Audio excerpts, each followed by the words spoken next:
Sunday morning நம்ம வந்து school படிக்கும்போது அப்போ வந்து நான் வந்து 9th படிச்சுட்டு இருந்தேன். அப்போ வந்து எக்ஸாம் டைம் வேறு. எங்கள் ஃப்ரெண்டுங்கிட்ட நான் வந்து என்ன சொல்லுவேன்னா, நம்ம வந்து படிக்க வேணாம், நம்ம போய் கதை அடித்து நம்ம பாஸ் ஆகிடலாம். எங்கள் மிஸ்ஸுங்கலாம் வந்து அப்படியே தான் டிக் போடுவாங்க, படித்து பார்க்க மாட்டாங்க. ஒரு சில மிஸ்ஸுங்க தான் படித்து பார்த்து டிக் போடுவாங்களே. சரி சொல்லிவிட்டு அவங்களும் படிச்சுட்டு வர மாட்டாங்க. ஒரு சில பசங்களாம் படிச்சுட்டு வந்துடுவாங்க. நமக்கு பெஸ்ட்டாக இருக்கிறாங்க பார்த்தீங்களா, அவங்க வந்து படிச்சுட்டு வர மாட்டாங்க. நான் வந்து என்ன பண்ணேன்னா, வீட்டிலேருந்து படிச்சுட்டு போயிடுவேன்.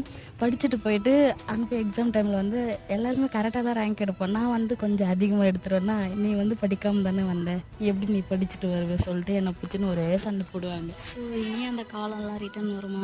இனி வராது. நீங்கள் உங்கள் ஃப்ரெண்ட்ஸுங்க மிஸ் பண்ணுறீங்கன்னா எனக்கு ஷேர் பண்ணுங்கள். ஈவினிங் போல் தான் மார்க்கெட்டுக்கு போய் மீன் வாங்கிட்டு வந்தேன். அந்த மஞ்சத்தூள், அந்த மிளகாத்தூள் அண்ட் உப்பு இதெல்லாமே போட்டு தண்ணியில் போட்டு மிக்ஸ் பண்ணிவிட்டு, அது வந்து தக்காளி வெங்காயம் வதக்கும் போது அது தண்ணி எடுத்து நம்ம ஊற்றி கொதிக்க வச்சோன்னா சூப்பராக இருக்கும் குழம்பு. நீங்கள் இது போல் செஞ்சுருக்கிறீங்களான்ட்டு எனக்கு கமெண்ட்டில் ஷேர் பண்ணுங்கள்.